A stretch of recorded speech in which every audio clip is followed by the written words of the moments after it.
സലീം കുമാർ നമ്മളെല്ലാം വിട്ടുപോയി. ഏത് സംഘർഷ നിർഭരമായ സാഹചര്യത്തിലും ഏത് മലയാളിയെയും അവൻ്റെ സാധാരണ നിലയിലേക്ക് മടങ്ങിയെത്തിക്കാൻ കഴിവുള്ള നർമ്മബോധത്തിനും ഉടമയായിരുന്നു സി സലീം കുമാർ.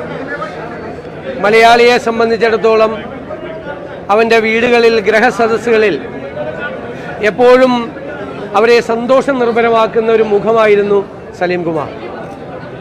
എന്നാൽ താനൊരു ഹാസ്യ നടൻ മാത്രമല്ല, അതിനേക്കാൾ വലിയൊരു നടൻ കൂടിയാണ് എന്ന് അദ്ദേഹം ആദമിൻ്റെ മകൻ അബുവിലൂടെ തെളിയിച്ച് ദേശീയ അവാർഡ് നേടി നമ്മുടെ എല്ലാം അഭിമാനം ഉയർത്തിപ്പിടിച്ചു.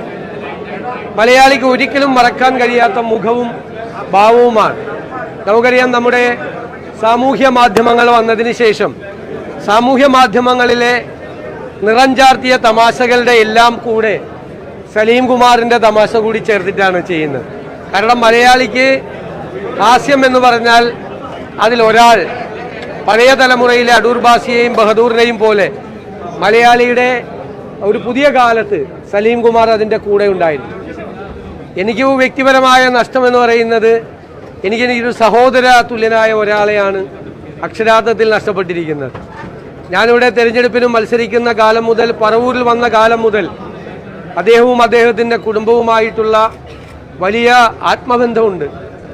ഞാൻ തെരഞ്ഞെടുപ്പിൽ മത്സരിക്കുമ്പോഴെല്ലാം ഷൂട്ടിംഗ് വരെ ക്യാൻസൽ ചെയ്ത് ഞാൻ നോമിനേഷൻ കൊടുക്കുന്ന അന്ന് മുതൽ എല്ലാ ദിവസവും തെരഞ്ഞെടുപ്പ് ഞാൻ ജയിച്ചെന്ന് പ്രഖ്യാപിക്കുന്നത് വരെ അദ്ദേഹം കൂടെ ഉണ്ടാവും. അത് കഴിഞ്ഞിട്ട് പോവുള്ളൂ എവിടെയും, പിന്നെ കാണില്ല. പിന്നെ ഞാൻ അങ്ങോട്ട് വിളിക്കണം, ഇങ്ങോട്ടൊരാവശ്യത്തിനും വരില്ല.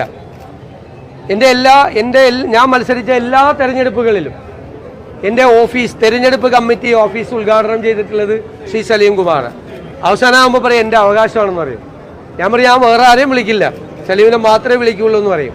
അത്രമാത്രം നല്ല ഉറച്ച രാഷ്ട്രീയ ബോധ്യം, ഏത് തിളച്ചുമറിഞ്ഞ കാലാവസ്ഥയിലും തൻ്റെ ഉറച്ച രാഷ്ട്രീയ ബോധ്യത്തിന് ഒട്ടും വെള്ളം ചേർക്കാത്ത ഒരാൾ കൂടിയാണ് എൻ്റെ സ്നേഹിതനെന്ന് എനിക്ക് അഭിമാനമുണ്ട്. അതിലൊരു വിട്ടുവീഴ്ചയില്ല. പഠിക്കുന്ന കാലം മുതൽ അവസാന ശ്വാസം പോകുന്നത് വരെ ആ ഉറച്ച രാഷ്ട്രീയ ബോധ്യത്തിൽ, ആ ഉറച്ച കോൺഗ്രസ് ബോധ്യത്തിൽ നിന്നു എന്നുള്ളതാണ് അദ്ദേഹത്തെ വ്യത്യസ്തനാക്കുന്നത്. ഏറ്റവും അവസാനം പങ്കെടുത്ത പരിപാടി ഞാൻ മുഖ്യമന്ത്രിയായി സത്യപ്രതിജ്ഞ ചെയ്തതിന് ശേഷം പറവൂരിലെ പൗരാവലി എനിക്ക് നൽകിയ സ്വീകരണത്തിനാണ്. അതിനു മുമ്പ് ഞാൻ പങ്കെടുക്കുന്നത് കൺവെൻഷനിലും തെരഞ്ഞെടുപ്പ് കാലത്ത് എല്ലായിടത്തും ഉണ്ടായിരുന്നു. തെരഞ്ഞെടുപ്പ് വന്നാൽ എൻ്റെ വീട്ടിലോ തെരഞ്ഞെടുപ്പ് കമ്മിറ്റി ഓഫീസിലോ ഉണ്ടാവും. അത്രമാത്രം ഹൃദയബന്ധമാണ്. ഇത്ര പെട്ടെന്ന് ഇങ്ങനെ ഒരു വിടപറയൽ ഉണ്ടാകുമെന്ന് കരുതിയില്ല. ഇന്നലെ രാത്രിയാണ് വീണ്ടും അദ്ദേഹത്തിന് കടുത്തൊരു ഹൃദയാഘാതം ഉണ്ടായി, ആ വേർപാടുണ്ടായത്. ഞാൻ കുടുംബത്തിനോടുള്ള ഔപചാരികമായ ദുഃഖം പ്രകടിപ്പിക്കുന്നില്ല. കാരണം ആ കുടുംബം എൻ്റെ കൂടെ കുടുംബമാണ്, ഞാനും കൂടി ആ കുടുംബത്തിൽ ഉൾപ്പെട്ടതാണ്.